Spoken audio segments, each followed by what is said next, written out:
Alright, I just wanted to today show you a quick exercise that I often use with patients who are having knee problems, and specifically patellofemoral or PFJ issues, iliotibial band issues. We often talk about this inner thigh muscle called VMO, which helps to balance out the kneecap and stop it getting pulled out.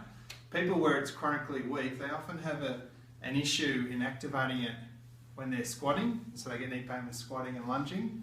When we're trying to retrain it, it's difficult for them to get their head around. So I thought I'd just quickly show you the technique that we use for people to do it at home.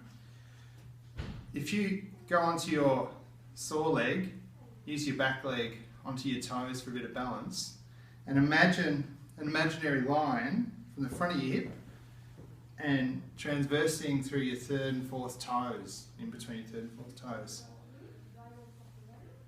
Now, people who often have knee problems and even hip problems tend to roll in with that knee, which means that that muscle doesn't really work, and these are working really hard to pull that out.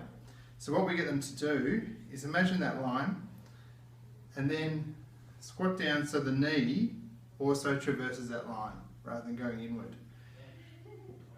Doing that and then pushing up through the heel. And if you're in that plane generally, and you can push up through the heel and keep your hips stable without them rolling, then you'll find that this muscle will work. And it's really important not to get pain, so if you're getting pain on that, you just stop at that point or just before. And it's not about going further and further down, it's just about getting that control through hips so it's not twisting out, and control through the knee so it's able to stay on that plane.